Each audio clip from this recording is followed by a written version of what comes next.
como la Gran Comisión. Les invito a leerlo, Mateo 28, verso 18, y vamos a leerlo porque por la gracia de Dios tenemos muchos hermanos nuevos en la fe. Y yo siempre me acuerdo que hace unos 26, 27 años, cuando recién me convertía, en una reunión, no me acuerdo quién hablaba, y decía, porque todos sabemos, estamos ciertos que Juan 3:16 es verdad. Y yo lo tuve que buscar, porque era nuevo y no sabía de qué hablaba. Y todos conocemos el texto que dice que de tal manera amó Dios al mundo que entregó a su Hijo por nosotros. Pero quizá alguien nuevito, textos que son muy conocidos para nosotros, no lo tenga presente. Por eso es bueno siempre leer los textos. Y dice Mateo 28, en el verso 18, que Jesús se acercó y les habló diciendo, toda potestad me es dada en el cielo y en la tierra. Por tanto, id y hacer discípulos a todas las naciones, bautizándolos en el nombre del Padre, del Hijo y del Espíritu Santo, enseñándoles que guarden todas las cosas que os he mandado. Y aquí, yo estoy con vosotros todos los días hasta el fin del mundo. Y hermanos, esto que leímos recién es lo que se suele denominar, se suele nombrar como la Gran Comisión, como el gran pedido de Dios para la iglesia, lo que Dios espera, lo que el Señor mismo espera que nosotros hagamos. Ahora, ¿quiénes fueron los primeros en hacerlo? Vuelvo a decir, ¿quiénes fueron los primeros como iglesia en hacerlo? Pero los primeros fueron los hermanos, que empezaron a predicar por uno y otro lugar, empezaron a viajar y a llevar la semilla del Evangelio por todos lados. Pero los primeros que lo hicieron como iglesia, al menos el registro que encontramos primero, está en Hechos 13, en la iglesia de Antioquía. Allí empieza lo que solemos leer como el primer viaje misionero. Los hermanos de Antioquía es el primer registro que tenemos donde la iglesia se juntó y dijo, bueno, vamos a hacer esto que Dios nos pidió, vamos a llevarlo adelante. Ahora, antes de leer Hechos 13, los primeros versículos, es importante entender cuál es el contexto. ¿Qué pasó inmediatamente antes de que los hermanos hicieran esto que Dios les había pedido? Y allí en el capítulo 10 de Hechos, un poquito antes, vemos como Pedro es enviado a Cornelio, a un gentil, a alguien que no era del pueblo judío, y sabemos el sueño que tuvo Pedro, donde antes de enviarlo bajaron animales del cielo y Dios le dice, comed. Y Pedro dice, no, porque nada inmundo comí nunca. Los judíos podían comer algunas cosas que Dios había mandado. Y allí Dios le dice, mirá, lo que yo llamé, lo que yo limpié, vos no llames inmundo. Parecía una contradicción. Vos me estás diciendo que no comes esto porque yo dije que no lo hagas. Yo estoy diciendo que hagas esto. Y Pedro lo entiende, va allí a la casa de Cornelio. Allí la gente en los versículos 44, 45 vemos que se convierten. Vemos en el 47 y 48 que se bautizaron. Y en el capítulo siguiente vemos que Pedro vuelve a Jerusalén a contar esto que había acontecido, esto que él había vivido. Y allí es revelado un misterio, que es que el Evangelio era para todos. Algo que uno dice, pero ¿cómo? ¿No te diste cuenta que era así? Estaba profetizado. Bueno, los hermanos parece que se dieron cuenta ahí. Este era el misterio. Que iba a ser no solamente para judíos. Y dicen, de manera que Dios dio arrepentimiento a los gentiles. Bueno, mirá vos. Ahí se dieron cuenta los hermanos que este plan de Dios incluía no solamente el pueblo judío, sino también a todos nosotros.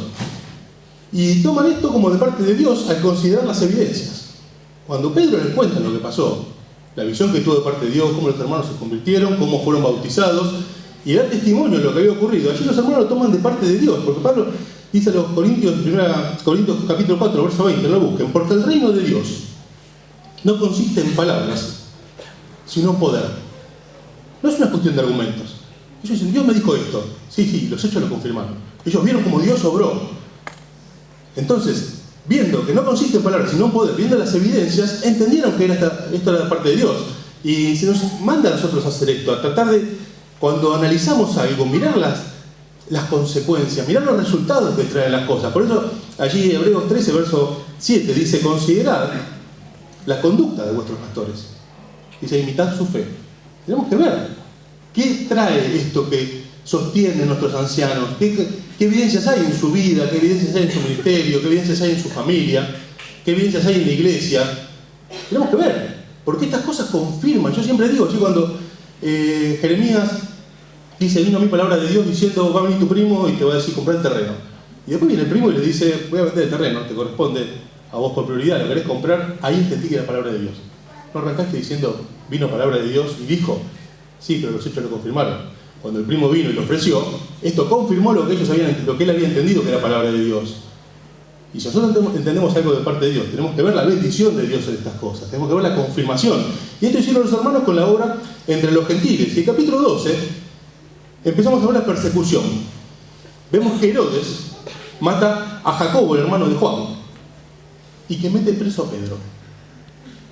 Y nosotros ya leemos de corrido y pasa rápido. Pero imagínense en un segundo, hermano, ¿qué habrá ascendido la iglesia en ese momento? Dios nos encargó algo. Está empezando la iglesia. Y se ven implicados Jacobo, Pedro y Juan.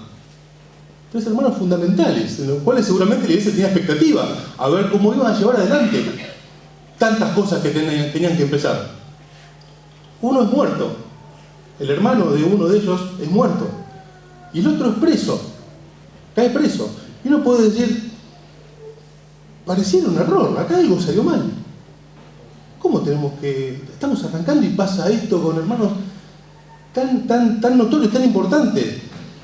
Tanto tiempo invertido en estos hermanos. Uno muerto, otro preso, el otro seguramente afectado por la muerte de su hermano. Porque esto lleva mucho tiempo, hermanos. Un discipulado, lo que hizo el Señor con estos hermanos y con los discípulos, lleva mucho tiempo. Muchas veces entendemos por discipulado leer algunas cosas, enseñar la Biblia, que está muy bien, lo tenemos que hacer con los hermanos nuevos. Pero, hermanos, el discipulado es enseñar a los hermanos a transmitir la vida. Y esto lleva tiempo. Los hermanos tienen que ver de nosotros cómo reaccionamos, cómo contestamos, cómo nos manejamos en medio de la adversidad, ante problemas de salud, de plata, de trabajo. Y discipular es mucho más amplio que hacer un curso. Es transmitir la vida nueva que Dios puso en nosotros. Tanto tiempo invertido y lo matan tan pronto. Y otro preso. Yo imagino los hermanos habrán dicho, acá tiene que haber un error, algo está saliendo mal. Hermanos, tenemos que entender que Dios tiene sus tiempos y Dios tiene sus propósitos. Y está en nosotros tratar de entender, si fuera posible, los tiempos y los propósitos de Dios, sabiendo que Dios tiene tiempos y que Dios tiene propósitos. Y nosotros tenemos que confiar en esto. Y decir, bueno, pero ¿cómo mataron a este hermano? Yo cuando leía esto me acordaba de un documental que había hace un tiempo que hablaba de los pilotos kamikaze. Son los pilotos japoneses que en la guerra iban y tiraban los aviones contra los barcos. Y uno dice, pero qué cosa rara, ¿cómo? Nos decían en un momento, me queda poca nafta, voy a pegar la vuelta, busco más balas, busco más bombas, vuelvo y tiro más. Sería más productivo que tirar el avión, que aparte me voy a morir. ¿Por qué lo hacían? Incluso contaba el documental que muchos de ellos lo hacían ya sabiendo que la guerra estaba prácticamente perdida. Sin embargo, ellos en vez de decir, me queda medio tanque, voy volviendo a buscar más balas, sabían que más importante y más productivo que las balas y las bombas que pudieran recargar era tomar esta actitud de ir y darle con el avión al barco, por lo que eso iba a inspirar en los demás. Los pilotos kamikaze se tiraban contra los barcos, sabiendo que esto iba a inspirar a otros soldados, a otros pilotos, al país mismo, en este tiempo tan difícil que estaban enfrentando final de guerra. Hermanos, si vimos pasados muchos años, algo similar que ocurrió con los misioneros que fueron a los Aucas. Uno dice, ¿cómo puede ser? Hermanos tan jóvenes, un tesoro, tienen el corazón puesto en ir a un lugar tan difícil, los matan. Evidentemente Dios, que tiene sus tiempos y tiene sus propósitos, entendió que iba a ser más productivo que ir a cargar balas y bombas y volver, que los matasen, porque esto provocó, esto inspiró, esto ayudó a que muchísimos, cientos y miles de hermanos saliesen a la misión y predicasen a muchos más, miles y millones de personas que lo que podían haber hecho estos hermanos en ese pueblito aborigen en el medio de la selva perdido. Y algo similar parecía que ocurrió con Jacobo. Y vemos que después de esto, muere Herodes, Pedro es liberado, y uno puede decir, llegó tarde para Jacobo. No, pero Dios no llega nunca tarde. Volvemos a decir, Dios tiene sus tiempos, Dios tiene sus propósitos. Ahora, antes de leer primero Hechos 13, hicimos esta introducción, porque es importante para juzgar algo, para discernir algo, entender, tomar en cuenta el contexto. Siempre es importante entender el contexto cuando se hace algo. No es lo mismo, no son iguales todos los tiempos, no son iguales todas las circunstancias. Y es importante entender en medio de qué situación. Los hermanos de Antioquía hicieron esto que los invito a leer en Hechos 13, porque ellos no se autocentraron en medio de esta situación.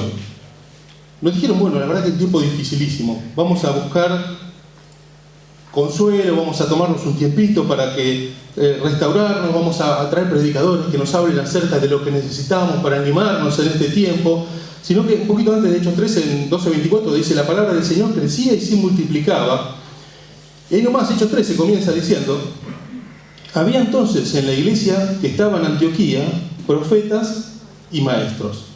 Bernabé, Simón, el que se llamaba Níger, Lucio de Cirene, Manaén, el que se había criado junto con Herodes el tetrarca, y Saulo. Ministrando estos al Señor y ayunando, dijo el Espíritu Santo, apartadme a Bernabé y a Saulo para la obra que los he llamado. Entonces, habiendo ayunado y orado, les impusieron las manos y los despidieron. Y cuenta el relato que había allí profetas y maestros, y había al menos 5 que son los que nombran. No sabemos si había más, pero al menos 5 habría. Y dice el verso 2 que ellos estaban ministrando y ayunando. El ayuno es un ejercicio espiritual que sigue vigente, nos habló Omar en reiteradas ocasiones hace no mucho tiempo, creo que todos lo tenemos presente, pero otra palabra que usa es ministrando. Ministrar se usa generalmente como servir, estaban sirviendo. Ahora se entiende por el contexto que lo que estaban haciendo era, estaban teniendo un tiempo de oración, estaban teniendo un tiempo de intercesión. En este capítulo pareciera indicar esto. Y pareciera que lo estaban haciendo con toda la iglesia. Si bien nombra a estos 5 maestros que tenía la iglesia, pareciera que la iglesia estaba reunida, orando, intercediendo. Pareciera quizá un tiempo, se me ocurre la palabra serio, pero no que no sea serio, más prolongado que las reuniones de oración que tenemos nosotros. No estoy diciendo que no sean serias las reuniones de oración, sino digamos un tiempo donde dedicaron un tiempo específico, más extenso, más prolongado, a juntarse los hermanos para orar. No como las reuniones que tenemos hoy, sino apartando realmente un tiempo importante. Ahora, ¿por qué se habían juntado los hermanos? Bueno, evidentemente se habían juntado porque ellos entendían que tenían que hacer algo, como decíamos al principio. Y tenían que saber qué es lo que tenían que hacer. Ahora tenemos que saber, hermanos, cuando nosotros entendemos que tenemos que hacer algo, lo primero que necesitamos es ser conscientes de nuestra necesidad. Saber que necesitamos algo, saber qué necesitamos. Porque si no corremos el riesgo de irse a la Odisea, que si yo soy rico, me he enriquecido, vos no sos consciente de lo que te pasa. Primero tenemos que ser conscientes de nuestra necesidad. Esto es importante como personas, esto es importante como iglesia, esto es importante como sociedad. A nadie se le ocurre poner un Apple Store en una esquina en un barrio donde lo que hace falta es un comedero, porque no tiene la gente para comer. Tenemos que ser conscientes de nuestra necesidad. Entonces los hermanos, evidentemente, siendo conscientes de la necesidad que tenían, fueron al segundo paso. ¿Cuál es? La pregunta es, ¿y qué hacemos? ¿Qué es lo que hacemos? ¿Por qué? Porque, hermanos, pareceres sobre qué es lo que tenemos que hacer puede haber tantos como personas somos. Acá podemos preguntar y podemos ya tener 50, 60 pareceres, 70, 100, la cantidad de personas que seamos podemos tener pareceres distintos. Entonces es importante juntarse. ¿Por qué? Porque tenemos que saber qué hacer para tener un parecer. Y, hermanos, para saber qué hacer es fundamental la guía del Espíritu Santo. Los hermanos se juntaron a orar porque necesitaban saber qué hacer, conscientes de su necesidad. Dijeron, vamos a orar porque necesitamos la guía del Espíritu Santo. Y vamos a orar ¿solos en casa? Sí, claro que sí.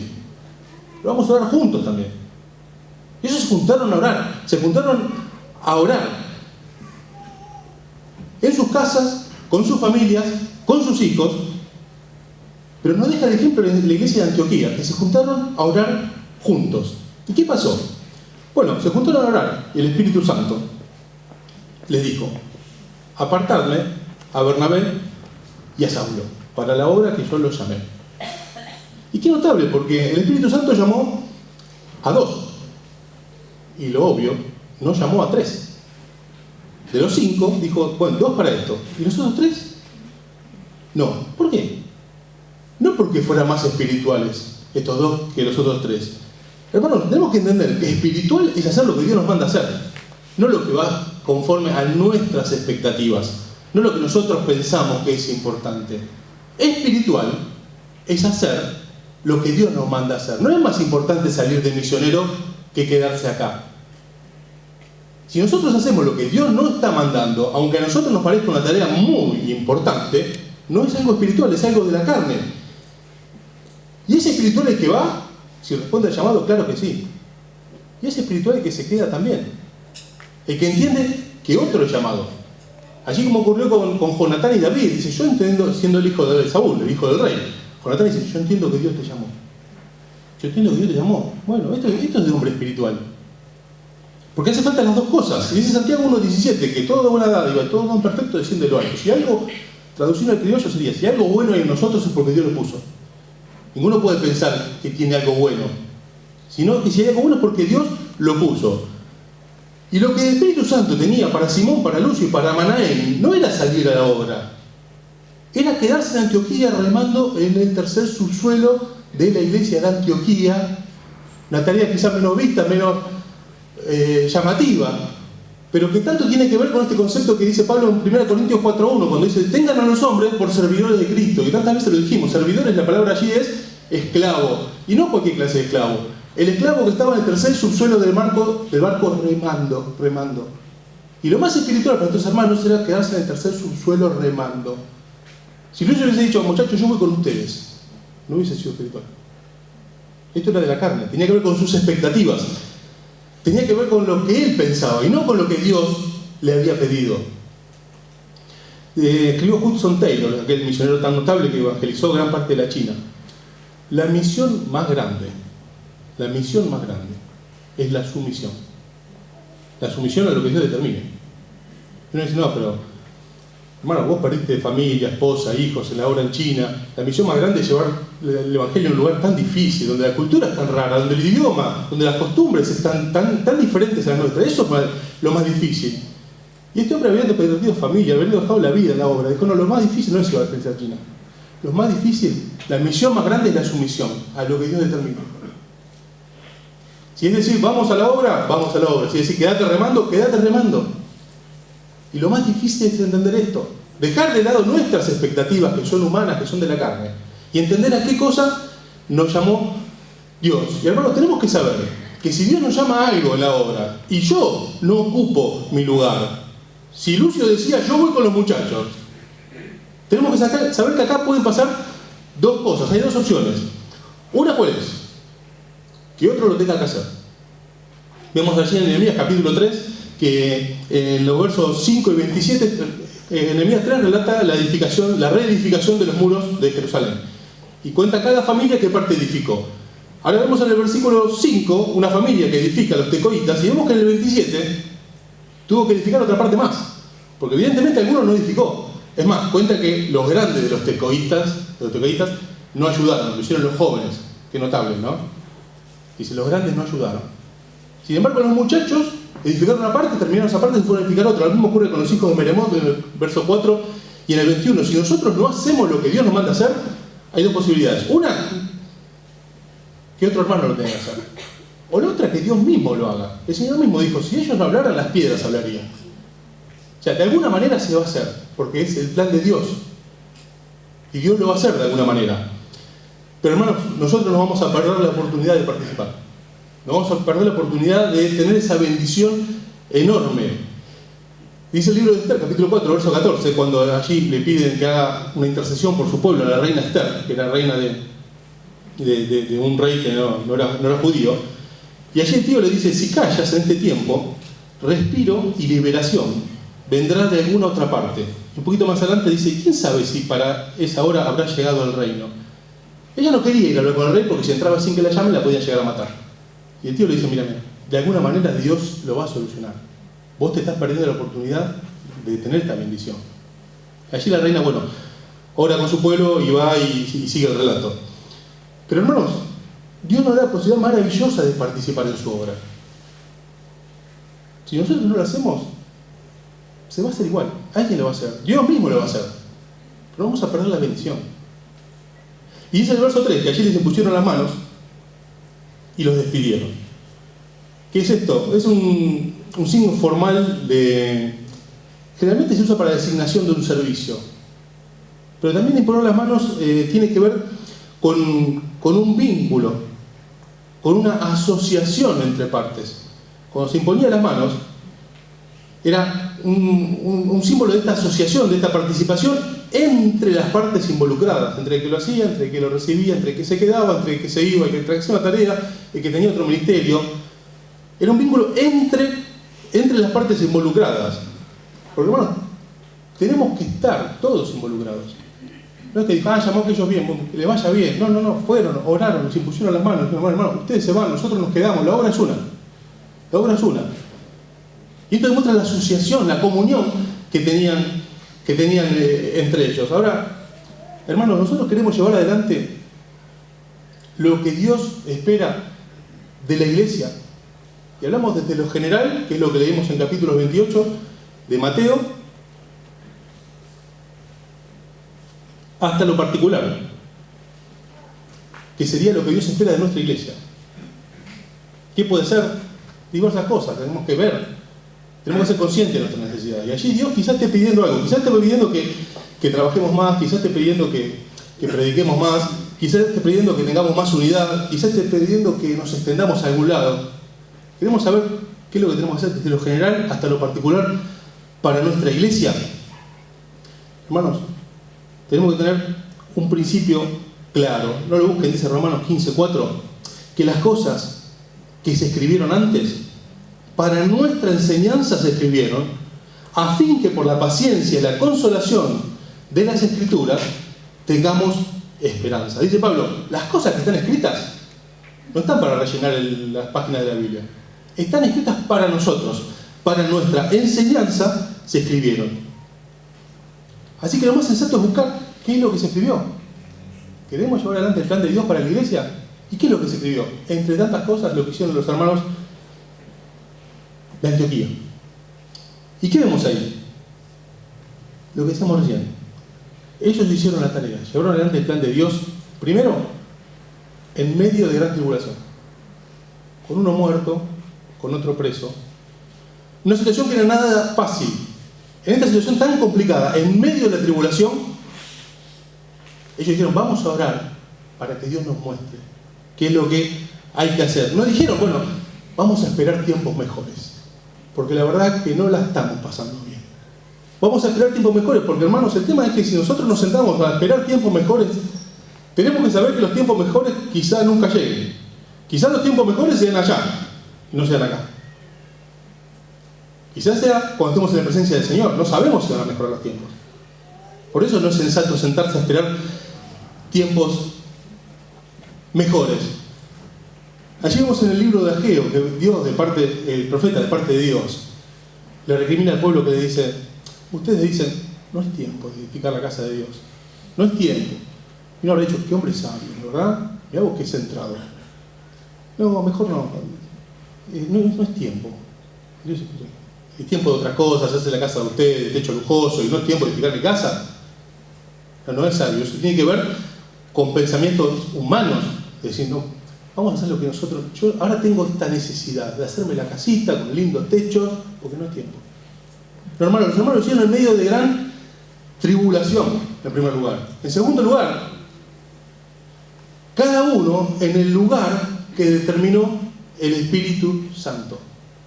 Lo hicieron en medio de gran tribulación. Lo hicieron cada uno en el lugar que determinó el Espíritu Santo, porque tenemos que entender, hermanos, que todos somos importantes en la casa de Dios.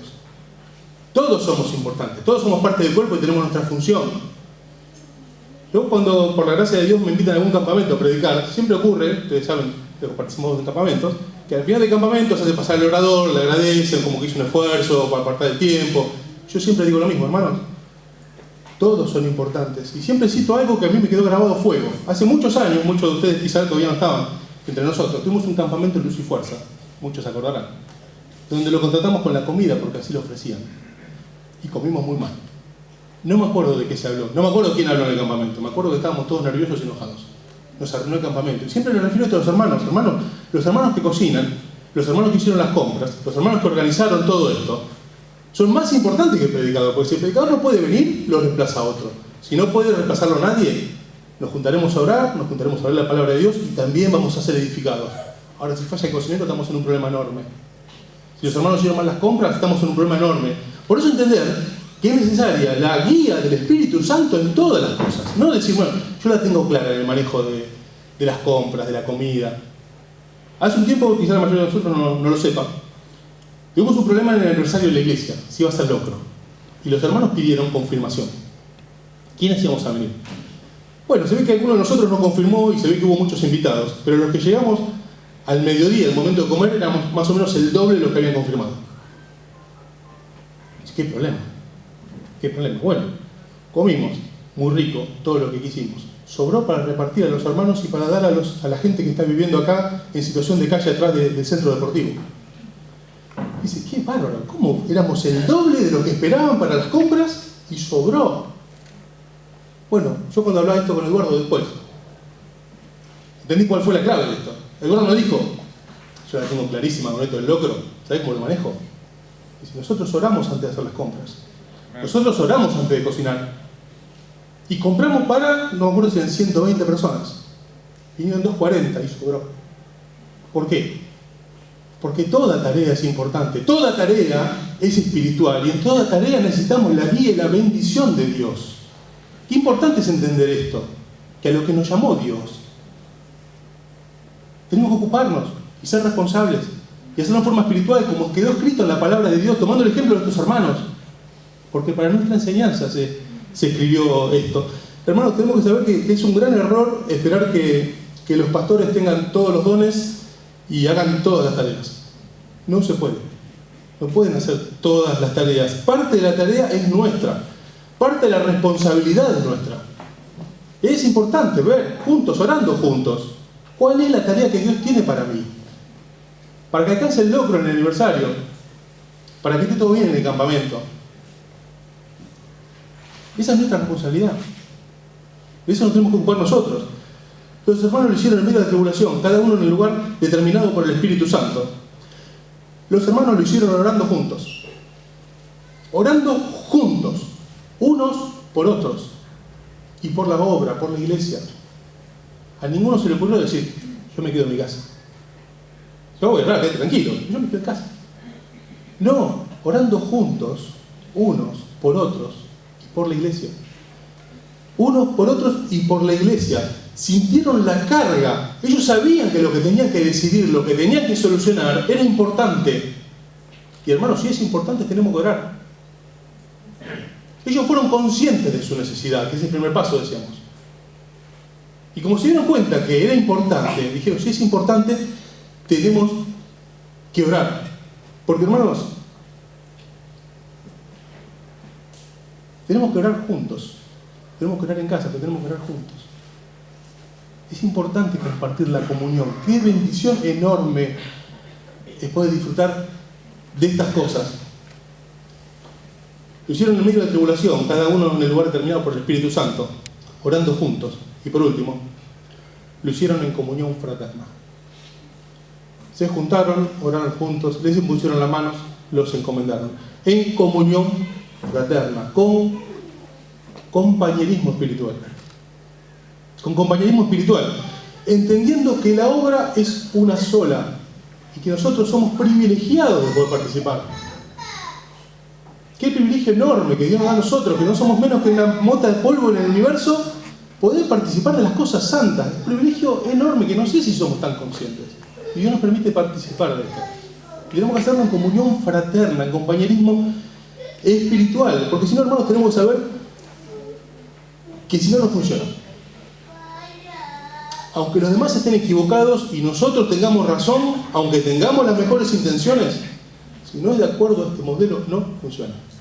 Por eso Pablo, en el capítulo 2, verso 2 de Gálatas, dice que él subió a los hermanos a contarles lo que estaba predicando, para no haber corrido en vano. Y uno dice, ¿por qué? ¿Dudaba lo que estaba predicando?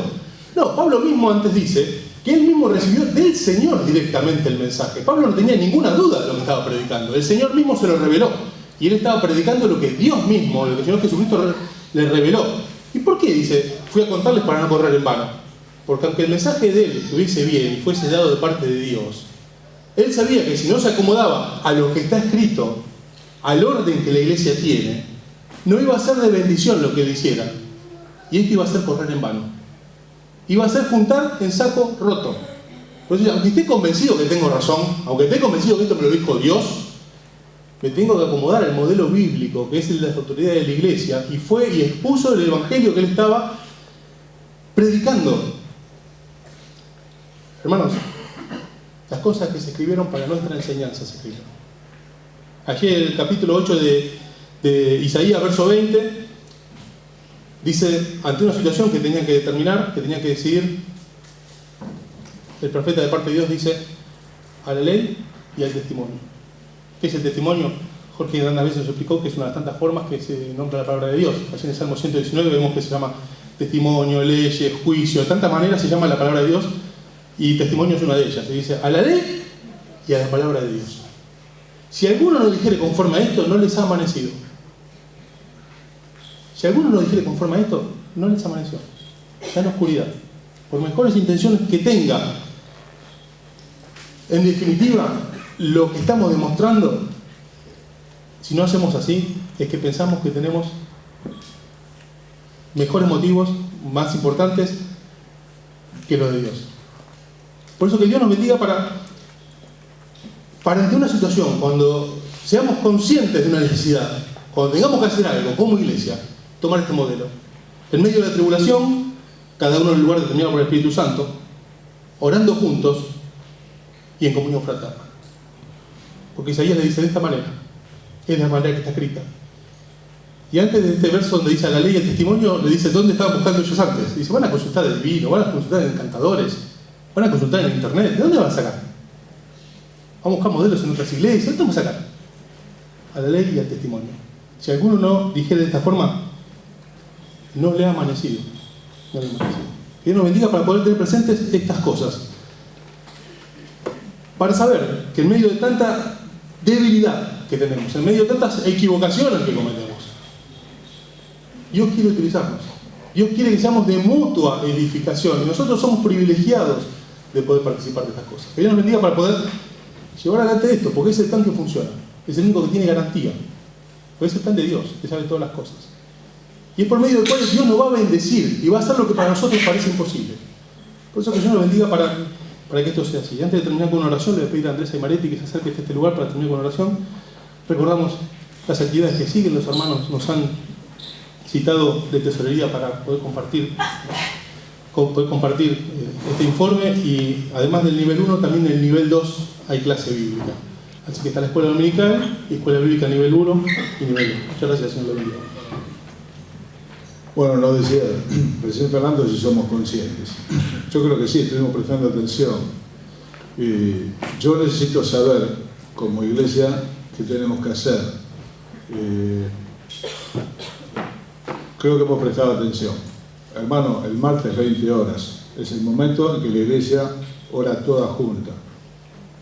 Si vos prestaste atención, si vos como yo querés saber qué es lo que Dios tiene que hacer por la iglesia, también con tu vida, después de haber oído, lo coherente, lo inmediato es que el martes, obviamente si no estás cuidando a un ser que está enfermo, un ser querido, si no estás cursando, ¿se entiende? Es que estemos. Somos muy pocos hermanos los martes, muy poca gente. O nos sobra poder y no precisamos pedir nada, o tenemos planes mejores, como escuchábamos esta mañana, y realmente no precisamos de Dios nada. De otro modo tendríamos que estar todos en ese lugar. Los viernes se da la enseñanza formal de la palabra de Dios. Con tristeza escuché decir hace poco tiempo una hermana, yo no voy porque mis hijos se aburren y yo también. Entonces se entiende que es mejor quedarse en la casa, tal vez mirando internet, como decía Fernando. Bueno, estas cosas son muy tristes. Al margen de que puedan ser tristes para los pastores, entiendo que son tristes al corazón de Dios, que es el que nos convoca. De paso, hermano, quiero decir algo que alguna vez dijimos. Los días de reunión de semana, de martes o de viernes, que obviamente algunos no pueden venir, mis hijos se han cursado estudios durante algunos años, no pudieron asistir, otros no lo pueden hacer, hay motivos que son de fuerza mayor, estamos hablando cuando está la posibilidad. Pero hermano, encima que algunos no vienen los martes y los viernes, algunos quedan polulando acá en el centro deportivo con distintas cosas.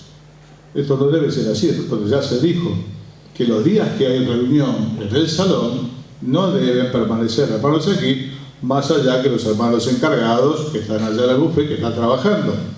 No debe haber actividades paralelas, no tiene que haber reuniones de comunión. No tiene que haber nada, porque el llamado está en Argenés 53:15. Y si yo lo hago y no me importa, es una falta de respeto a los hermanos, es una falta de comunión, es una falta de respeto a Dios. Creo que tenemos que tomar conciencia para que nos vaya bien, que en definitiva es lo que todos queremos, ¿no? Que nos vaya bien. Pero no nos va a ir bien, hermanos, si no hacemos las cosas que hemos oído del modelo de Dios. Se trata de comunión, así que el martes tenemos lo inmediato. Yo necesito saber qué hacer con mi vida y con la iglesia. Yo tengo una doble carga. Guillermo también. Y el viernes. Pero me aburre. Hermano, si nos aburre la lectura del texto, a lo mejor el predicador tal vez no sea el mejor, pero se va a leer la Biblia. Y vamos a encontrar a otros queridos que sienten lo mismo que nosotros por el Señor. Si esto te aburre, la verdad que el problema es más serio de lo que pensábamos. Si el centro deportivo es una alternativa para no ir a la reunión, quedarme boyando por acá, comer con amigos o reunirme por cualquier cosita, los ancianos ya hemos dicho hace mucho tiempo que no. Queridos, se los digo con el corazón. Pablo decía, yo no digo esto para avergonzarlos, digo esto para despertar conciencias, para que nos vaya bien. No podés venir porque vos tenés un compromiso de estudio, de trabajo. El mensaje no es para vos porque no podés. Hermano, si podés venir, y si no vas a venir, por lo menos no te quedes boyando por acá a la vista de todos. Los hermanos lo ven. Para algunos de nosotros es un motivo de dolor. No es otra cosa, es dolor. Porque una falta de la comunión es una falta de respeto, hermano, a la comunión también. Así, queridos, el Señor nos dé conciencia para que nos vaya bien. De eso se trata, ¿no? Bueno, Andrés, ¿vas a cerrar con oración? Ya estamos próximos a la escuela dominical, que será en aquel lugar. Cambió el lugar de la escuela dominical y estará en marcha la escuela bíblica. Muchas gracias. Oramos. Señor y Padre nuestro, te damos gracias por este tiempo juntos. Padre, te damos gracias por tu palabra. Y Señor, te rogamos que nos ayudes a meditar en ella. Padre, a tener claridad de cuál sea tu voluntad. Señor, parece ahí en una frase tan sencilla que el Espíritu Santo habló. Pero, Señor, conocer nuestros corazones que están viciados, nuestra mente, Señor, que está distraída. Y cuánto nos cuesta determinar, Señor, muchas veces que nos hablaste. Danos tener claridad, Señor, de lo que querés de cada uno de nosotros, de lo que querés de nuestra iglesia. Y, Señor, y en aquellas cosas que tenemos claridad, Señor, danos fuerzas, danos valentía, danos humildad para ocupar cada uno su lugar, Señor, convicción, Señor, para saber que estamos en el lugar donde tenemos que estar, Señor, sea el que nos guste o no.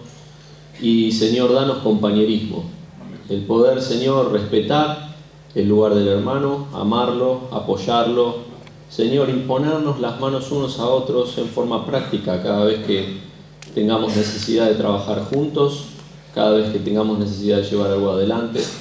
Gracias, Señor, por aquellos hermanos que han entendido su lugar y son de tanta bendición a la congregación, Padre. Gracias. Gracias por cada uno de los hermanos que trabajan en medio nuestro. Danos que esto se pueda extender a cada uno de nosotros, Señor. Danos la convicción del lugar que tenemos, danos el compañerismo, Señor. Danos, Padre, el poder hacerlo según tu palabra. Señor, rogamos la bendición ahora en el resto de las actividades, el club bíblico, Señor, y también la escuela bíblica. Rogamos que nos bendiga, Señor, en el resto de este domingo. En el nombre de Cristo. Amén.